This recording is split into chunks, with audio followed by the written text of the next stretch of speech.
সুপ্রিয় দর্শক মন্ডলী, ভিডিওটা কাছে এবং দূরে, দেশে কিংবা প্রবাসে, মোবাইলে কিংবা অনলাইনে আপনারা যে যেখান থেকে দেখছেন, আপনাদেরকে সকলকে জানাচ্ছি আমাদের সেই মে দিবসের পক্ষ থেকে সাদর সম্ভাষণ।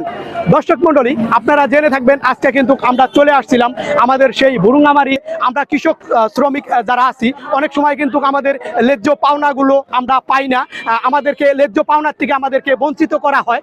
সেগুলো যেন না করা হয়, অবশ্যই ন্যায্য পাওনাগুলো যেন আমাদেরকে বুঝিয়ে দেওয়া হয়। অনেক সময় কিন্তু কৃষক শ্রমিকদেরকে কিন্তু আসলে ঠকানো হয়। আমরা যদি আসসালামু আলাইকুম। ওয়ালাইকুম সালাম। ভাইজান কেমন আছেন? আলহামদুলিল্লাহ। আপনার নাম কি? মোহাম্মদ নসির আলী। মোহাম্মদ নসির আলী। জি। জি, আপনি কি কর্ম করেন? আমি কৃষি কাম করি বর্তমানে। কৃষি কাম করে। জি, আমাদের যে এই আন্তর্জাতিক মে দিবস, আসলে এখানে কিন্তু অনেক কৃষক শ্রমিক বা আমরা যারা চাকরি বাকরি করি বা আমরা কাজ করি, আমাদেরকে কিন্তু অনেক সময় ঠকানো হয়। আসলে এটা কি আপনি কোন দৃষ্টিতে দেখেন? এটা খারাপ দৃষ্টিকে দেখা যায়। জি। কিন্তু আমাদের শ্রমিক যেগুলো মূল্য ভালো দেয়, অবশ্যই ভালো হয়। জি, আসলে অনেকে কিন্তু আমরা আছি, আসলে দেখা গেছে 500 টাকার বিনিময়ে অনেক দিন সারাদিন কাজ কাম করার পরে কিন্তু আমাদের ওই 500 টাকা দিয়ে সংসার চলে। জি, আসসালামু আলাইকুম। ওয়ালাইকুম আসসালাম। আপনি কেমন আছেন? আলহামদুলিল্লাহ। আপনার নাম কি? আমার নাম মোহাম্মদ রিয়াজ। জি।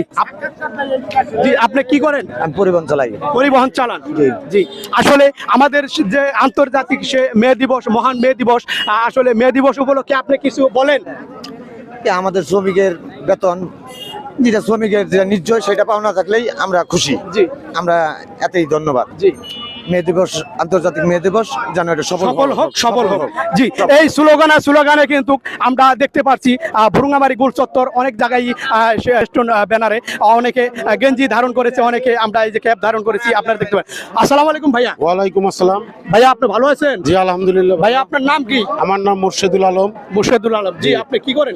আমি একজন শ্রমিক, বাস শ্রমিক। জি। তা আমরা যে শ্রমিক, আমাদের আজকে মহান আন্তর্জাতিক মে দিবস। আসলে আমরা শ্রমিক, আমরা কোথায় পর্যন্ত যাইতে পারি আমাদের শ্রমিকদের জানাতে হবে। আজকে আমাদের বুরুঙ্গামারি বাস স্ট্যান্ড থেকে শ্রমিকদের একটাই প্রতিবাদ্য হবে, আমরা শ্রমিক, আমরা সঠিক ন্যায্য অধিকারের জন্য আমরা কোথায় যাইতে পারবো, এটাই শ্রমিকদের জানতে হবে।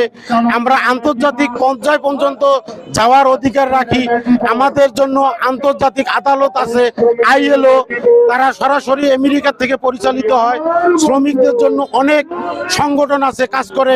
এটা আমাদের শ্রমিকদের জানতে হবে। সেই আশাবাদ ব্যক্ত রেখে সবাইকে শ্রমিক দিবসের শুভেচ্ছা জানাচ্ছি। জি, আলহামদুলিল্লাহ। শুনতে পারলেন, আমার ভাই সাক্ষাৎকার দিলেন, সুন্দর কথা বলেছেন। আসলে আমরা যারা কৃষক শ্রমিক আছি, আমাদের ন্যায্য দাবিগুলো আমাদেরকে পরিপূর্ণ বুঝিয়ে দেওয়ার হোক, আমরা এটাই দাবি করছি। আমাদের আর কিছু চাওয়া নেই। আমাদের বাংলাদেশের খেটে খাওয়া মানুষ